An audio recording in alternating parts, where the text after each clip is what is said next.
Так, здорово всем, парни. Сегодня буду заниматься тем, что замучило меня скрип.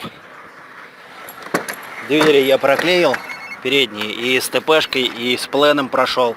Все отлично, ничего не гремит. Задние еще не проклеил.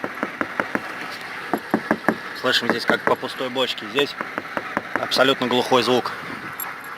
Так, ну это не суть, ладно. Беда в том, что скрипит и задняя полка, и крепление к ней. То есть, вот слышим, что вот, во-первых, она почему-то не держится, ходуном ходит, вся хлюбает.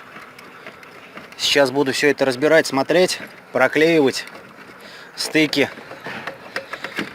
усиливать все это. Вот, купил для этого самоклеющий карпет. Вот он. 280 рублей метр стоит погонный, но я взял полметра, да, полметра взял, вот он самоклеющий, и буду на стык его клеить. Вот, слышишь, вот все это находит на кочках, хлюбает, скрипит, свистит. Поэтому сейчас буду снимать полку, вытаскивать и разбирать вот эти все боковины. Ну что это? Никуда не годится вообще. Сейчас буду снимать и проклеивать по ходу. Выкинул, значит, полку. Не обращайте внимания на бардак. Видим вот это вот, как вот она живет своей жизнью. Здесь вроде попроще. При первом же осмотре видим, что крепление сломано. Я не знаю, я сломал или до этого предыдущий хозяин ее сломал. Возможно, может быть из-за того, что тяжелая полка. И сломались вот эти вот. И также с этой стороны видим, крепление сломано. Сейчас же буду все это усиливать, паять. Ну, соответственно, снимать надо все это снять. Вот, пожалуйста, вам и скрип.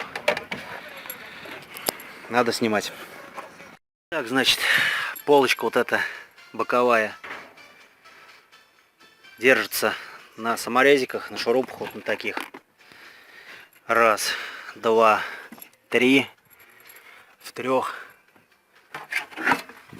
четырех местах. Видим, одно крепление сломанное. Сейчас будем плавить. Но, в принципе, я не знаю, слишком она хлюбенькая для деревянной полки. Выдержит ли она или нет, пока неизвестно. Либо придется самому экспериментировать потом, делать, вырезать из дерева. Либо покупать уже готовые. Ну, сейчас пока попробую ее починить. Надо сначала, чтобы ее вытащить, нам мешает ремень. Вот здесь вот отверну сейчас ремень.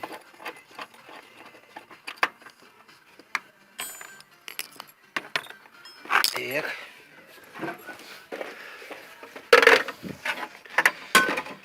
И снять надо вот эти защелки, вытащить ремень через него. Еще в этой полке стоят штатные колонки. АвтоВАЗ ставил вот это вот говно. И тоже придает вес значительный. Так что мы их сейчас выкинем, эти колонки. Я их не использую. Звучат они очень хреново. Зачем нам лишний вес, лишняя нагрузка вот на эти вот кронштейны? Надо снять. Парни, снял я колонку. Пластмасска стала намного легче, конечно. Только меня удивляет одно. Наш доблестный АвтоВАЗ, как всегда, делает херню. Это неудивительно. То есть, смотрите, здесь какой кронштейн тоненький, с тоненькой пластмассой. Здесь толще кронштейн, здесь тоненький. А здесь, где крепился кронштейн, из толстого металла.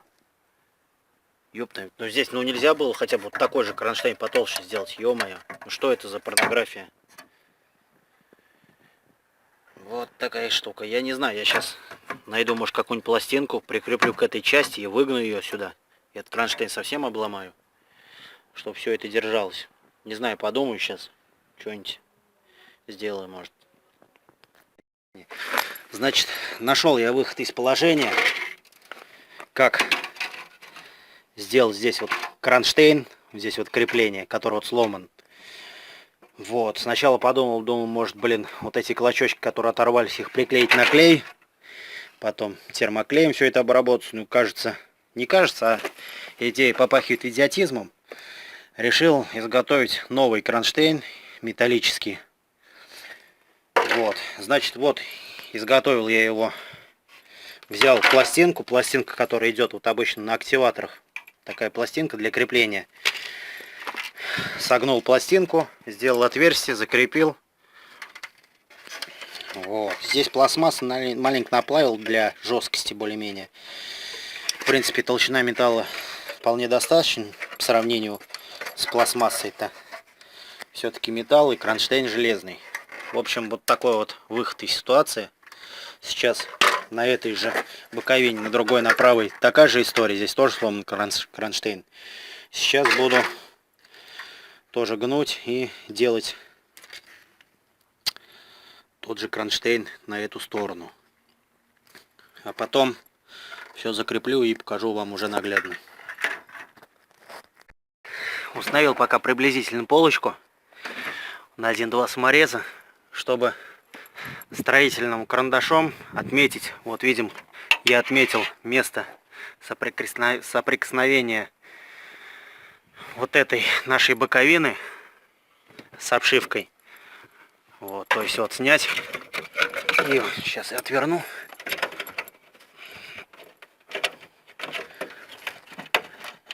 Сейчас отверну.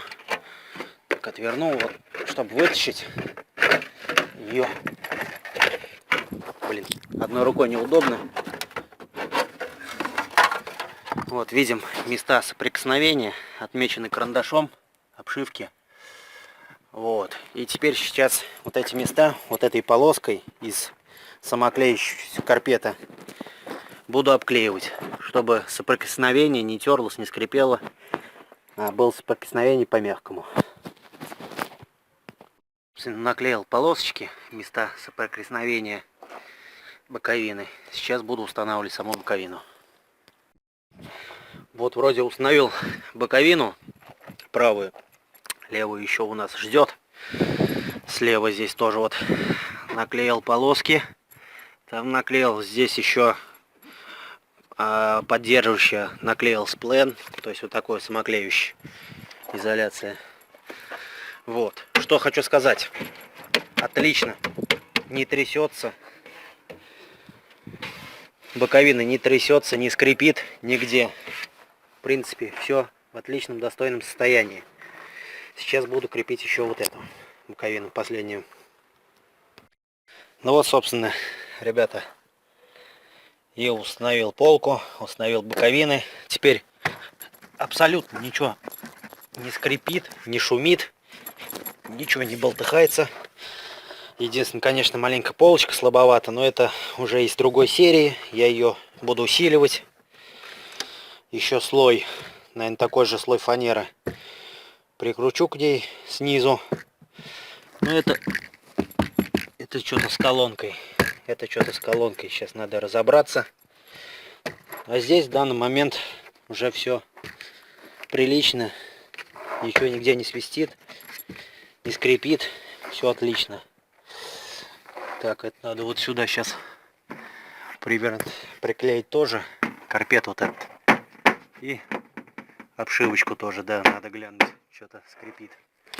Да тут половины клипсов не хватает, я смотрю.